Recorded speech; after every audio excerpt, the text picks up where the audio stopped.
Assalamualaikum warahmatullahi wabarakatuh. Perkenalkan, nama saya Andi Tenri Rabiatul Maharani dengan NIM 225790003 dari Program Studi Perdagangan Internasional.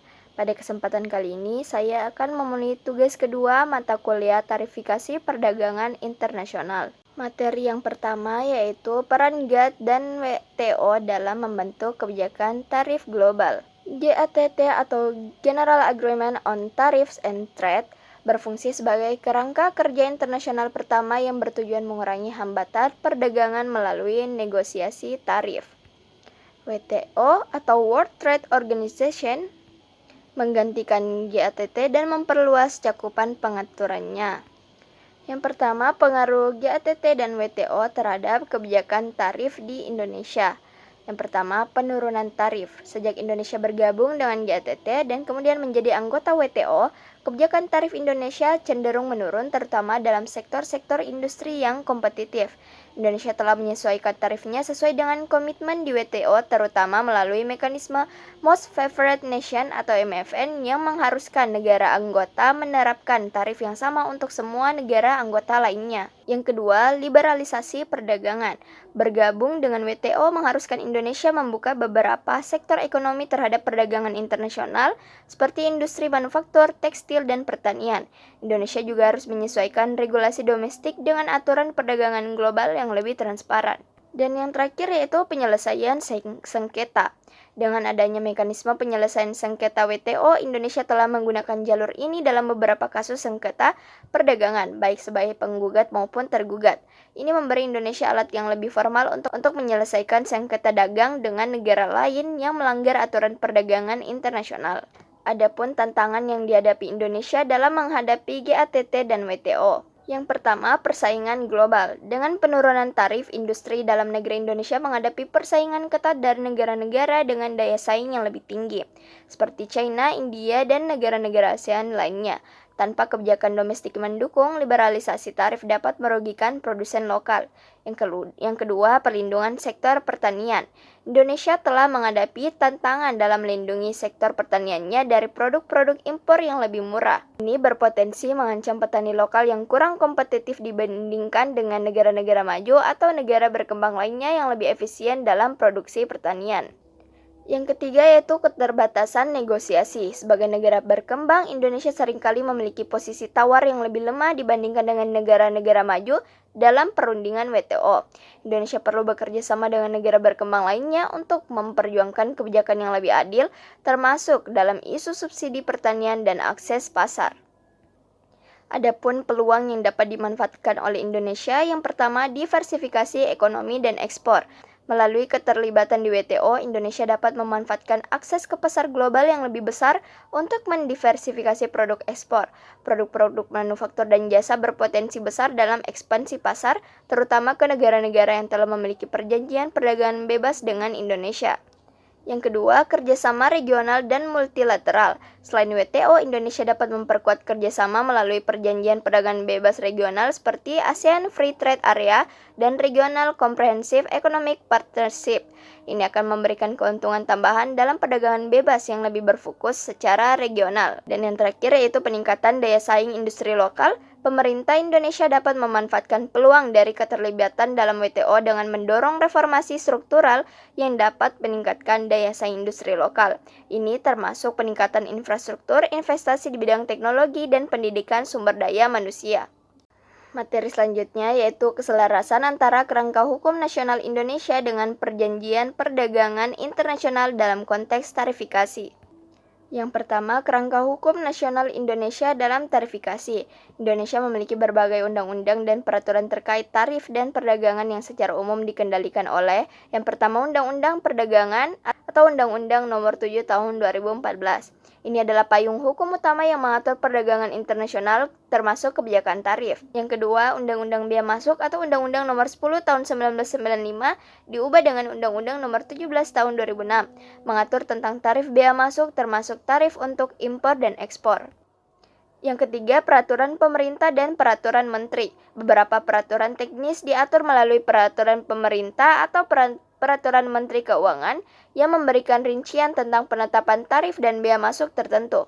Adapun potensi area konflik antara hukum nasional dan perjanjian perdagangan internasional, yang pertama, inkonsistensi dalam penetapan tarif. Beberapa kebijakan tarif yang melindungi industri domestik kadangkala berpotensi bertentangan dengan aturan WTO. Misalnya penetapan tarif bea masuk yang lebih tinggi dari yang disepakati dalam komitmen WTO atau dalam perjanjian FTA dapat dipandang sebagai pelanggaran. Yang kedua, penerapan hambatan non-tarif. Meskipun perjanjian internasional cenderung mengatur penurunan tarif, Indonesia seringkali mengandalkan hambatan non-tarif seperti lisensi impor, standar teknis, atau persyaratan sertifikasi yang dapat dianggap bertentangan dengan kewajiban internasional. Yang ketiga, ketidaksesuaian dengan ASEAN Economic Community. Sebagai bagian dari ASEAN, Indonesia terlibat dalam pembentukan ASEAN Economic Community yang bertujuan mengurangi hambatan tarif di antara negara-negara anggota. Dalam beberapa kasus, penerapan tarif di Indonesia mungkin tidak sepenuhnya sejalan dengan komitmen AFTA, terutama ketika sektor-sektor tertentu masih dilindungi oleh kebijakan domestik. Adapun rekomendasi untuk harmonisasi yang lebih baik, yang pertama, penguatan harmonisasi hukum.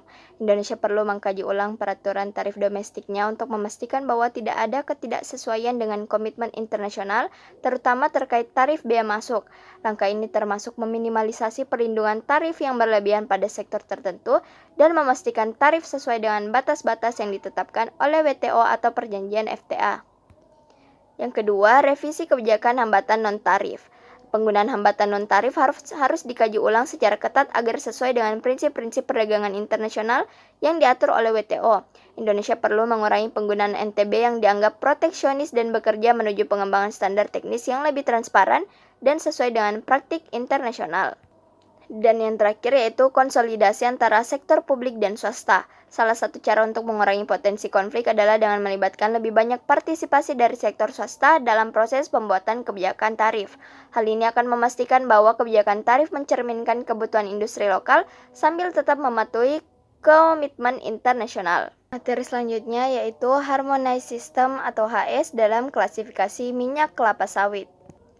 Harmonized System atau HS adalah sistem klasifikasi yang dikembangkan oleh World Customs Organization yang digunakan secara global untuk mengklasifikasikan produk dalam perdagangan internasional. Adapun klasifikasi HS minyak kelapa sawit masuk dalam chapter 15 dari HS yang mencakup lemak dan minyak nabati dan hewani. Untuk produk minyak kelapa sawit mentah atau CPO, kode HS yang digunakan adalah HS1511.10 minyak kelapa sawit mentah atau CPO.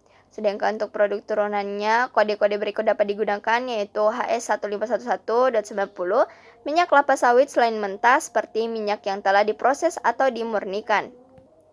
Adapun pengaruh klasifikasi HS terhadap daya saing minyak kelapa sawit Indonesia di pasar internasional. Penggunaan standar kode HS untuk mempermudah akses pasar dengan menggunakan klasifikasi HS, minyak kelapa sawit Indonesia dapat lebih mudah diidentifikasi dan diperdagangkan di pasar internasional. Sistem klasifikasi yang seragam ini memfasilitasi proses bea cukai di berbagai negara, mengurangi kemungkinan kesalahan pengenaan tarif dan memudahkan pengimpor untuk memahami produk yang mereka beli. Yang kedua, pengaruh kode HS pada tarif bea masuk. Kode HS yang digunakan pada produk CPO menentukan tarif bea masuk yang dikenakan oleh negara tujuan ekspor. Misalnya, beberapa negara dapat memberlakukan Most Favored Nation tarif sesuai aturan WTO yang diatur berdasarkan kode HS. Tarif yang digunakan pada HS 1511.10 mungkin berbeda dari tarif yang dikenakan pada produk turunannya, tergantung pada kebijakan negara pengimpor. Dan yang terakhir yaitu identifikasi untuk penyelesaian sengketa perdagangan. Penggunaan klasifikasi HS yang tepat juga penting dalam penyelesaian sengketa perdagangan di forum internasional. Jika terjadi sengketa terkait tarif atau aturan non-tarif yang diberlakukan oleh negara pengimpor, klasifikasi HS menjadi dasar penting dalam mengidentifikasi produk dan mengevaluasi apakah tindakan perdagangan tersebut sesuai dengan perjanjian internasional.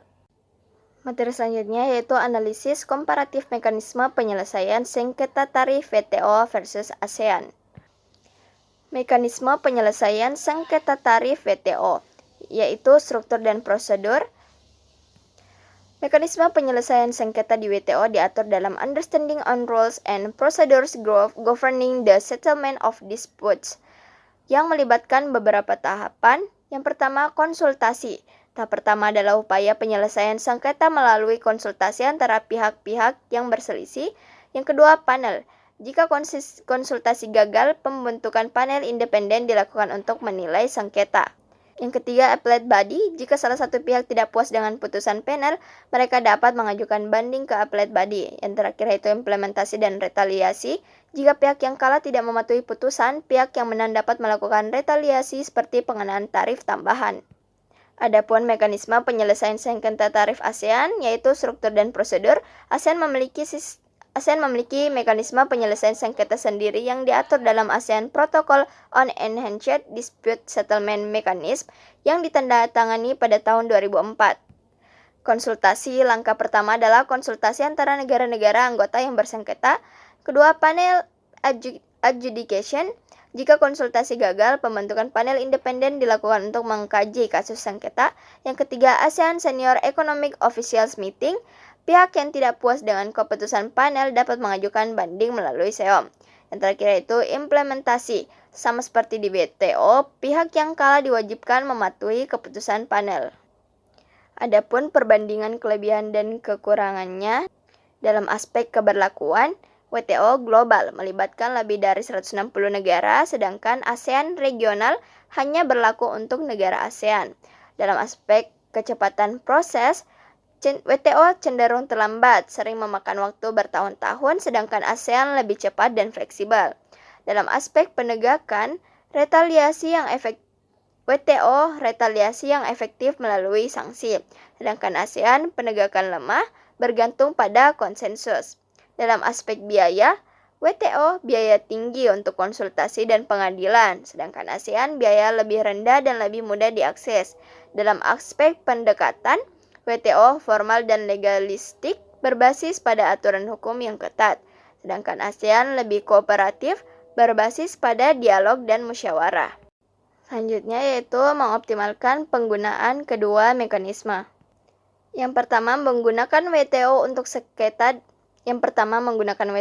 sengketa dengan negara non-ASEAN atau kasus strategis global.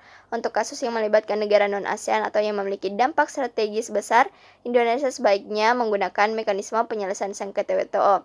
Misalnya jika terjadi pelanggaran serius terhadap kebijakan tarif atau hambatan non-tarif yang melibatkan negara besar, WTO adalah platform yang lebih cepat karena cakupannya yang global dan kekuatan penegakannya yang lebih kuat. Yang kedua, memanfaatkan ASEAN DSM untuk sengketa regional. Untuk sengketa tarif atau hambatan perdagangan dengan negara-negara anggota ASEAN, mekanisme ASEAN DSM dapat lebih efisien dan cepat. Pendekatan kooperatif dalam ASEAN juga memungkinkan penyelesaian sengketa tanpa merusak hubungan diplomatik atau kerjasama regional yang lebih luas. Yang terakhir yaitu kombinasi diplomasi dan penggunaan hukum. Indonesia dapat mengoptimalkan peran diplomasi di ASEAN dalam tahap konsultasi untuk mencoba menyelesaikan sengketa secara damai. Jika negosiasi tidak berhasil, Indonesia masih bisa menggunakan forum WTO untuk kasus yang lebih sulit. Pendekatan diplomatik ini penting mengingat pentingnya hubungan perdagangan regional dalam ASEAN. Materi yang terakhir yaitu integrasi prinsip GATT atau WTO dengan kepentingan nasional. Yang pertama, perlindungan industri dalam negeri melalui tarif yang sesuai. Meski WTO mendorong pengurangan tarif secara bertahap, negara masih memiliki ruang untuk menentukan tingkat tarif yang sesuai bagi industri strategis dan sensitif dalam negeri. Indonesia dapat mengatur tarif untuk melindungi sektor-sektor yang belum kompetitif secara global seperti pertanian, manufaktur, atau industri kreatif, tetapi tetap dalam batas-batas konsesi yang disepakati di WTO. Yang kedua, pemberian insentif kepada industri yang kompetitif. Indonesia dapat memanfaatkan prinsip non-diskriminasi untuk memperkuat daya saing sektor-sektor yang sudah kompetitif secara internasional melalui kebijakan ekspor, dengan tetap memperhatikan aturan-aturan WTO. Pemberian insentif fiskal atau regulasi yang mendukung industri yang berorientasi ekspor seperti minyak sawit, tekstil, dan produk perikanan adalah contoh bagaimana Indonesia dapat mengintegrasikan kebijakan nasional dengan prinsip-prinsip perdagangan bebas WTO. Yang ketiga, penggunaan pengecualian WTO untuk pelindungan ekonomi dan sosial. WTO memungkinkan negara untuk menerapkan kebijakan yang melindungi kesehatan, lingkungan, atau keamanan nasional. Indonesia dapat memanfaatkan pengecualian ini untuk melindungi sektor-sektor yang dianggap vital bagi perekonomian atau sosial. Yang keempat, pemberdayaan tenaga kerja nasional melalui kebijakan perdagangan. Kepentingan nasional seringkali berkaitan dengan penciptaan lapangan kerja dan pemberdayaan sumber daya manusia. Dalam konteks ini, Indonesia dapat membuat kebijakan perdagangan yang memprioritaskan pengembangan industri-industri yang padat karya tetapi tetap terbuka pada perdagangan internasional. Yang kelima, mengoptimalkan perjanjian perdagangan regional. Prinsip MFN dalam GATT atau WTO tidak melarang negara untuk membentuk blok perdagangan regional atau bilateral selama mereka mengikuti aturan WTO. Indonesia dapat memanfaatkan perjanjian perdagangan bebas di ASEAN atau perjanjian bilateral dengan negara-negara besar seperti Jepang dan Korea Selatan yang memungkinkan tarif preferensial atau pengaturan khusus. Dan yang terakhir yaitu memanfaatkan mekanisme penyelesaian sengketa WTO untuk kepentingan nasional. Indonesia dapat menggunakan Dispute Settlement Mechanism di WTO untuk melindungi kepentingan nasional dari tindakan perdagangan yang tidak adil oleh negara lain. Mekanisme ini memberikan negara anggota jalan hukum yang sah untuk menyelesaikan sengketa tarif atau hambatan non-tarif. Baik, mungkin hanya itu yang dapat saya sampaikan. Terima kasih. Wassalamualaikum warahmatullahi wabarakatuh.